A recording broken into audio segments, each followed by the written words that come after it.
2003. The interview is taking place in Pampa, Texas. Mr. Griffin served in the Army Air Corps during World War II, and the interviewer today will be Tony Lupo.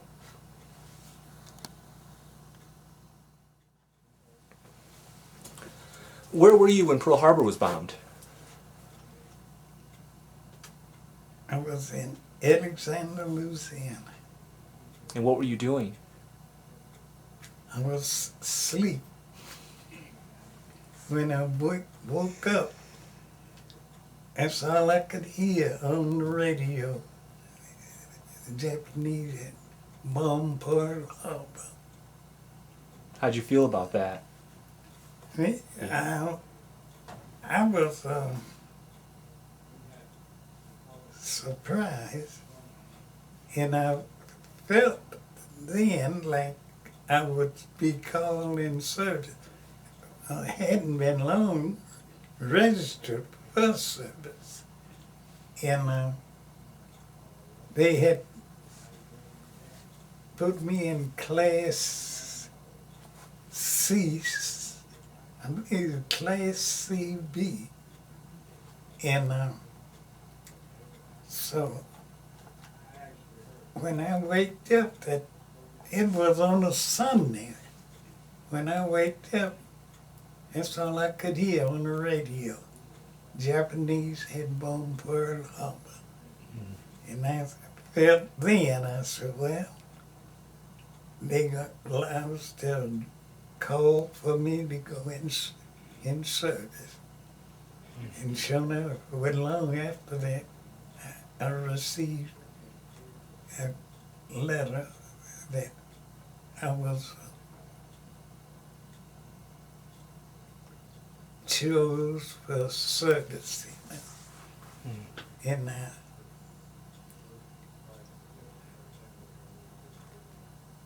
well, I was working then at a oak flooring company, where they manufactured this oak flooring.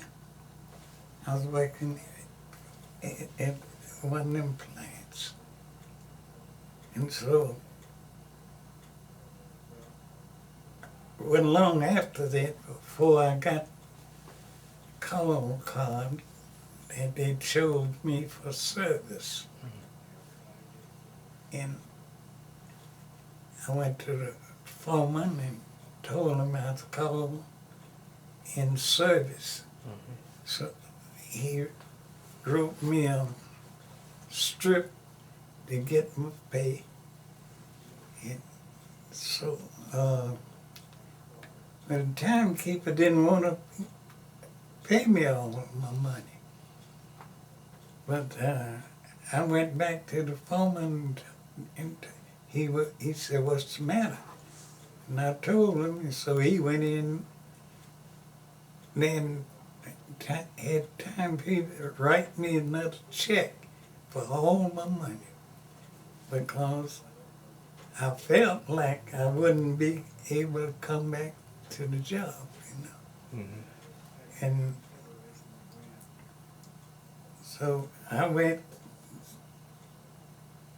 well, I was living there in Alexander, Louisiana, and it was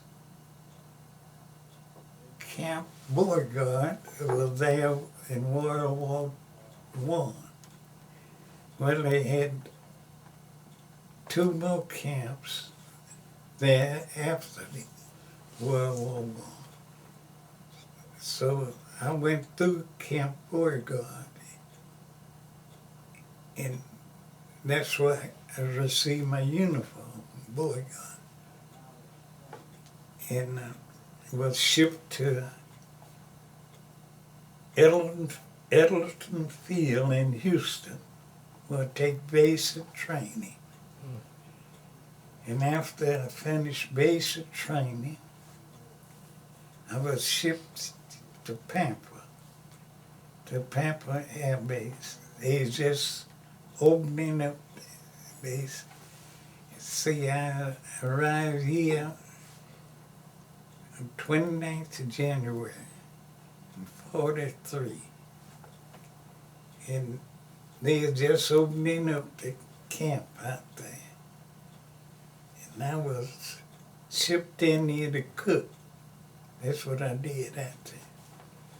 I cooked first. I was cooking at the outfit I was in, the 328 outfit. And CO asked me one day, would I like to go to cook and baker school? I told him, yeah. So they sent me to Fort Sill, Oklahoma, to a cook and baker school. And I finished that and came back to the camp. And then they put me to cooking for the cadets, cadet mess hall. When they was flying at night, he had classes flying at night. Well, I was on night shift cooking for them. And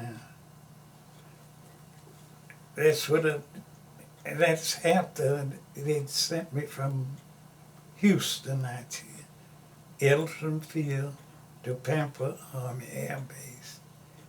And I cooked for the cadets until they closed the base down.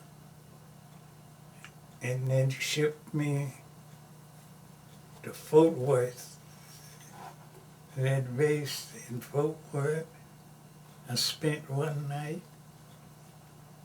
and shipped me back to Wichita Falls, to the base in Wichita Falls, Texas. That's where I received my discharge, in Wichita Falls, Texas. And then I had to go back to Louisiana to report to the local board. And after I reported to the local board, I came back to Pampa and waiting for my mustard out check. But the third day after I had arrived back to Pampa, I went to work for the city of Pampa, sanitation department. And so that's why I'm still here. I worked for the city for 25 years. They retired me. And that's why I'm still here in Pampa. I have a couple questions I'd like to ask you about some of your experiences. Okay. How about basic training? Did you have any experiences during basic training that stick out after all this time? Do you have any experiences from your basic training that you remember that stick out after all this time? Experience? Yeah. Was it difficult? I mean... Well, the only thing about it, it wake you up so early in the morning. And yeah, that's the only problem. I was green, you know. And they wake you up early, whole day. They blow that whistle, and you better fall out. If you But I was blessed, though. I'm always, when they blow that whistle, before I was shipped to Houston, where I take a basic training, the guy in Camp Beauregard there, he had told us where we'd be shipped out, and he had given us some ideas what would happen, you know. And we was in tents, and they had a big gun right behind our tent. And early in the morning, It was a cannon. Early in the morning, they'd shoot that thing off, and it just... So that's how you started your day. Yeah, that's how it started the day. They wake up, and get up, and dress up, and fall out. And man, that's it. That thing, when it would go off, but the bed just looked like it bounced. Jeez. And so, well, when I got to Houston, I didn't have no problem waking up.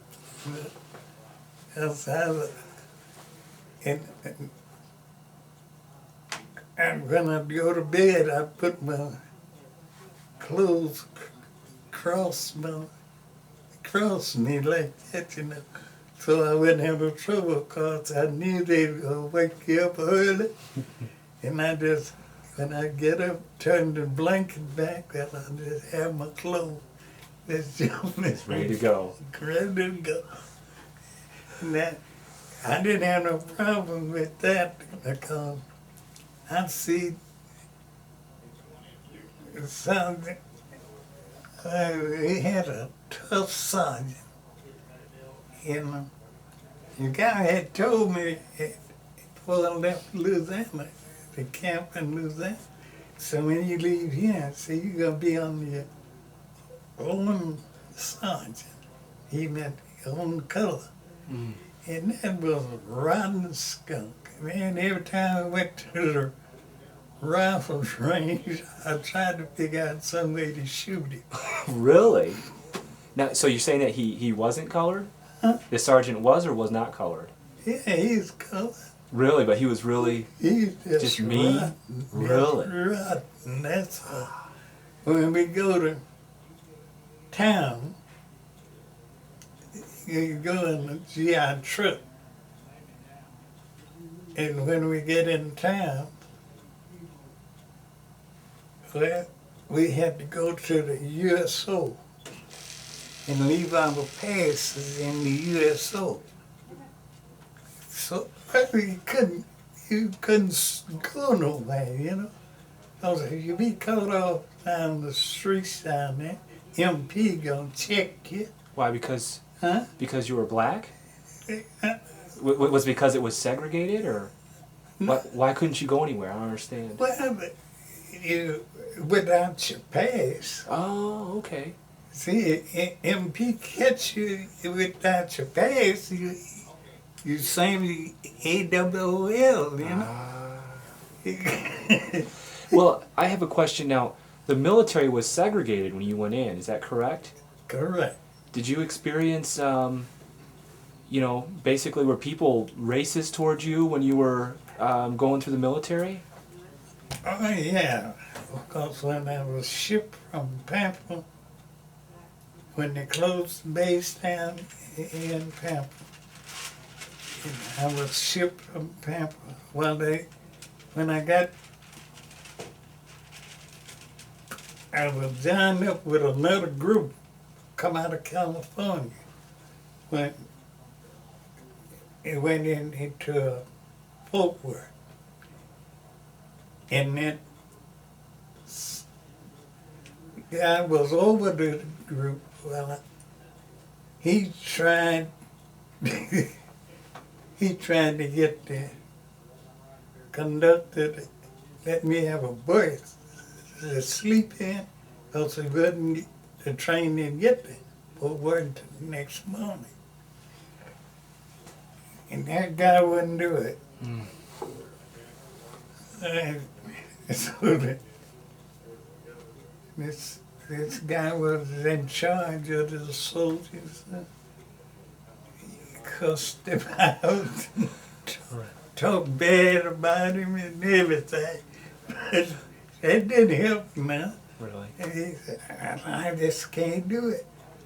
He said, well, the soldiers, when they left California, they was in the berth. And he could have let me have one, but no, he was just trifling. He wouldn't do it. Mm. And so I told the guy, so I said, forget it. Later, that's all right. So I just ran back in the seat and went on sleep. And went on. Oh yeah, man, it's shocking. I found out one,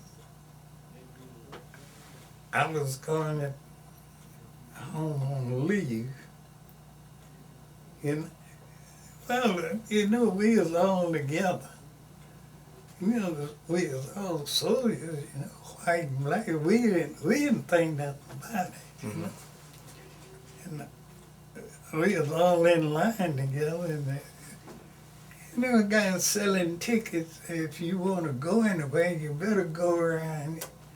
I had to go out of that line around the building and go in another place. I said, it's just a shame. So I run into a lot of problems, man, but I don't know. It, right there, Alexander and them, he had 3 camps, one on the south side, one on the north side, and one on the west side of town. And them guys come in there, man, I'm telling you, they tamed Alexander. I mean, it wouldn't. A soldier go in a place that he didn't like what they did to him. He'd come out and the soldiers stuck together. They didn't care what the color you were. They said, soldier in trouble. So you didn't experience a lot of racism with your fellow soldiers. Huh? So you didn't experience a lot of racism between the fellow soldiers? No. It was typically the town people? That's all. The town people. And the soldiers would tear them up. Good. Wow. Yeah, before I was wrapped in service, I was going to town one day, and a convoy come to the soldiers, you know. When you're not supposed to break through a convoy of soldiers, you know. And they had them trucks bumper to bumper, you know. And MP got out the lead truck and stopped the traffic. And because they'd come down the street into the corner and going east. And one guy, other than in the front of the traffic, he stopped, but he kept inching up. And MP had that M1 rifle. He put that thing across his shoulder like that and walked over there and stood up, put one foot on that bumper, that car, and stood there with his back to the driver.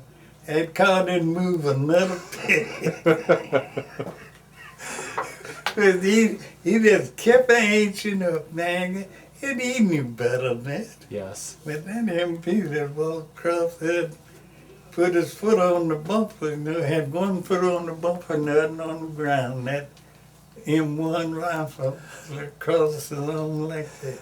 Why was he trying to inch up? I don't know. I imagine he was going to break through it, try to break through the convoy. Really?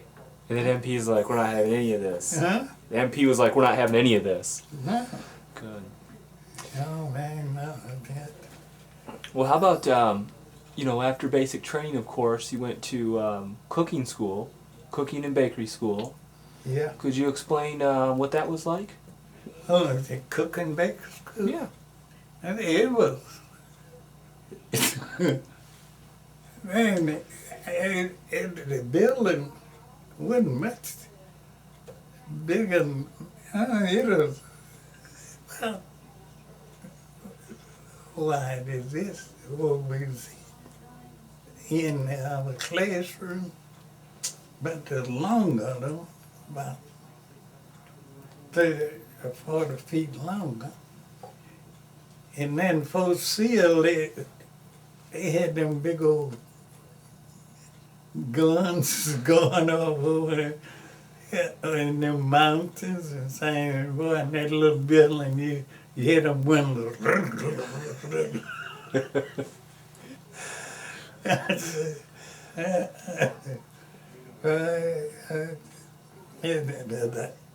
It was real nice in that cooking.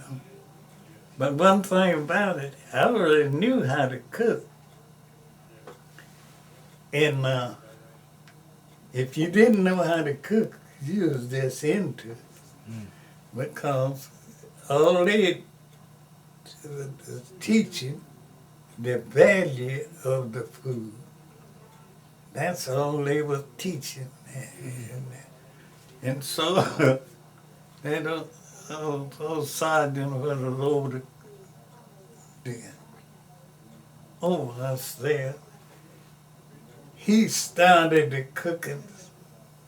I forget what it was now, but it's some pie.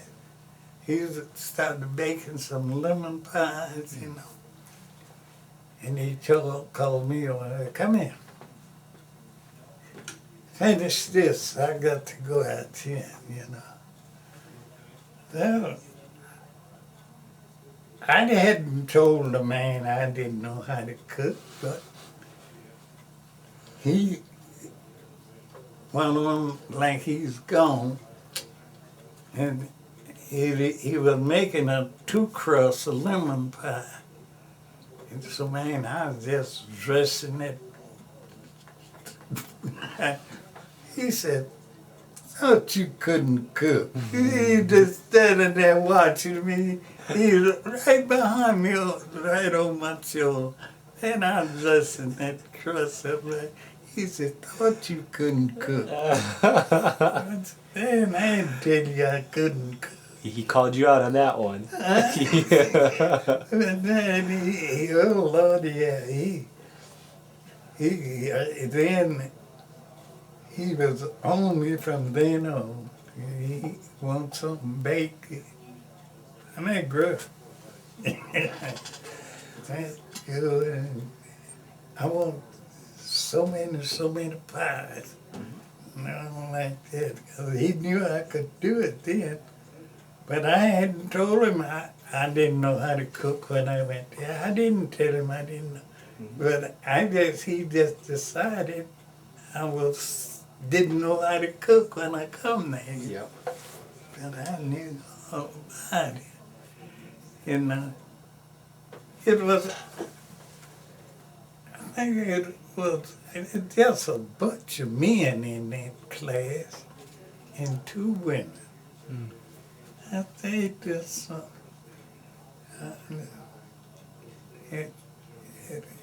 and they were wax, they call them men, wax.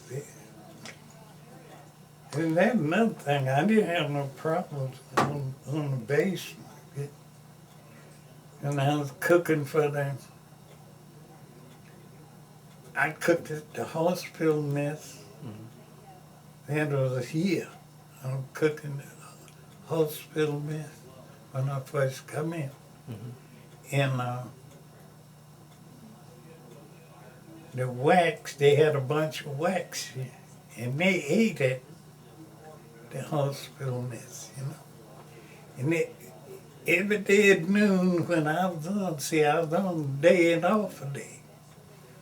And every day when I was on, they come in there for lunch. They'd come back there where I was, you know.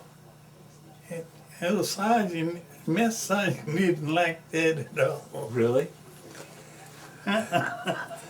He was from Georgia, Ah. and his name was Mays, you know. And them white knew he didn't like this. See him talking to me, you know, back then. And he put a sign up there, you know, and nobody back there but the help, the kitchen help. So he was upset enough where he put a sign up to keep the women from talking to you back then. Yeah. And one white girl, she was big, heavy something lady, you know. She walked up and read that. She said, "Who put that up there? Mays?" I said, "Yeah." Right. So the trash. And he didn't put nothing up there. That's right. She gonna whoop on him. Yeah, so but I didn't have no problem with the soldiers or nothing like that. And the wax, we were just good friends. Okay. What about the town of Pampa? Hmm? What about when you'd go into town at Pampa? Was it still a segregated town, or was it pretty open? Oh, no, man, it's segregated. It's, yeah. They was, well, the younger people were real nice, but they had some old people. In the sheriff department, he was, oh, boy. What would he do? Huh? Would he harass you? Oh, but if he had a chance, those MPs was on them, though. They had to go through the MPs to get over to the soldier. And the MPs here in town, I know one night they got out some colored soldier. The soldier was driving I can't call it the name of that car now, but it was just same as a Cadillac. I think it was built by the General Motors, I think it was. But it had a different name. And the sheriff and his deputies got out there, boy. And somebody had called the base ahead of it. I don't know who called the base, but MP was on the gate.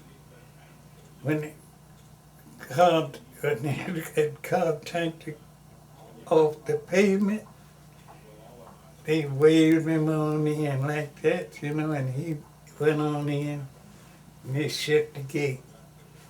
And the sheriff and his deputy run up there.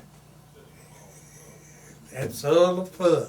So the MPs would actually protect him Yeah, from the sheriff who was after him. yeah. Wow. It's,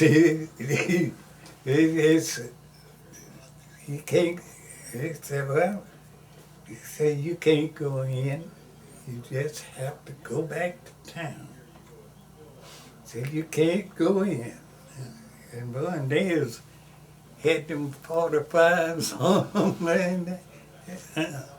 So in general, you thought the military, the people that you served with in the military, the actual soldiers, Yeah. were good and relatively fair with a few exceptions. But when you went into town, you'd run into problems sometimes. No. No? Well, they had some.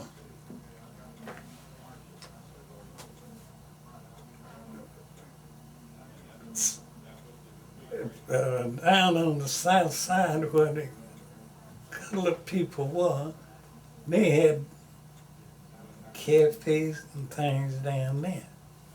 See, well, we blacks, we didn't have to go uptown. They were just for that, you know. And we didn't need no civilian clothes and nothing like that. So that's it. Now, but it's better here now. You know, When did you notice things started to change where you didn't have, blacks living in one part of town and they would just shop there? And I mean, when were you able to go to any restaurant and not have to worry about where you had to sit? let me see. I'm trying to think.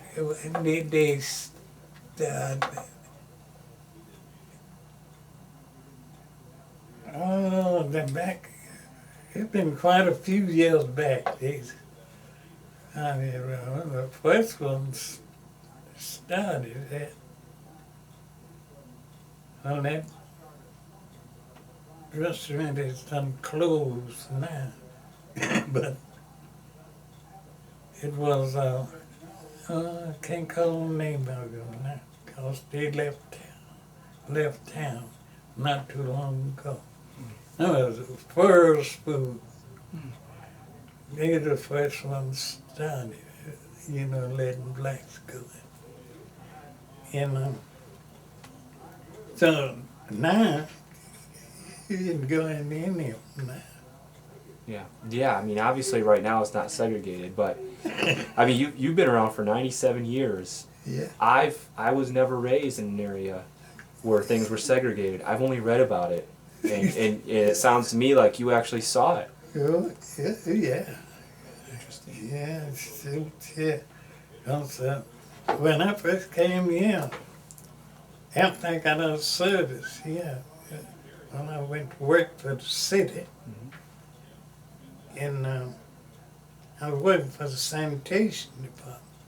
Well, I was working with two guys.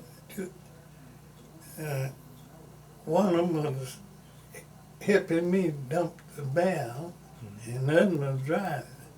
They were brother-in-law.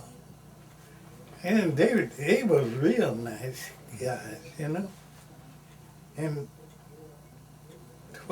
we was working at night. So they asked me every night, Griff, what we gonna eat at night? I said, it don't make me no difference, man, where we eat at. He said, well, the driver, he said, well, I've been thinking about we go sit in such a place. I said, just since I get something to eat.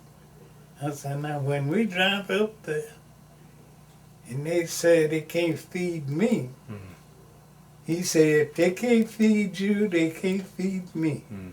I said, okay, let's go. And so that's where we went. And them guys, yeah. And when they pulled the night truck off, them guys left here. They said, Griff said, they let us three stay together. Said, we'll be here. Said, but if they split us up, we gone.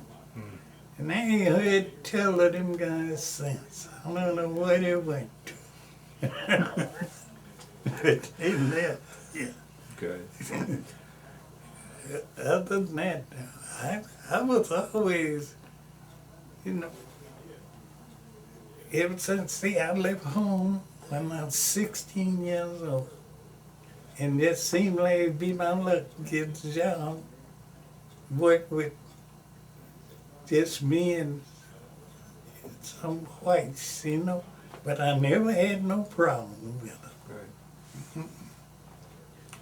Well, when you think back during that period in your life, World War II, the draft, Pearl Harbor, dropping the atom bomb, what sort of experiences, when you think back that period, stick out the most? What sort of things do you remember most clearly? Just in general. My experience was the training they give us in that. And they always told us this, and now, if you go if you be shipped overseas, said, what we doing now is going to be different. Yeah. Yeah. Said, well, you got to be on, most of you be on your own when you get overseas. Said, but over here, said, we just kind of give you a little training about what you can kind of look for. And I didn't get overseas. This was I got right in Pampa, Texas. Well, but you know what they said at the reunion yesterday was absolutely correct. Huh? What they said at the reunion yesterday was correct. For every one soldier that was fighting the enemy, it took 8 people to support him. Yeah. And you worked at an air base supporting the pilots Yeah. that bombed Nazi Germany in submission. Mm-hmm. That's why I wanted to hear what you have to say. Yeah, yeah. I've had the many cadet. They were training, and they finished their training, and they went overseas. That's right. And you were part of that unit. Yeah. And of course, some of them went overseas, and some of them didn't go. Some of them stayed over here. But I kept them fed, so they was in good shape when they, if they did have to go, they'd go. Absolutely. The soldiers need to be fed. Yeah. You don't win wars on an empty stomach. There's to it. How do you think, or do you think, your service during World War II, being in the military, do you think that affected your life later on? Do you think it helped you in any way? I love it. Yeah, it helped me a whole lot. Oh. See, I was, like I says all the time, I didn't want to go in the service, but I wouldn't take for the experience that I had in it. Yes, sir. It was good for me. And I'm glad. Of course, I didn't get a chance to go over there, but what I did over here, I appreciate, I'm glad I was able to help that much. See? Is there anything you'd like to add to the interview that I haven't asked you or I haven't talked about? I don't know. Is there anything that happened that we haven't discussed that you'd like to mention? I guess what I'm trying to say is this is your chance to tell me if there's anything I left out. No, I couldn't think of anything you left out. And then about it. But one thing I always wondered.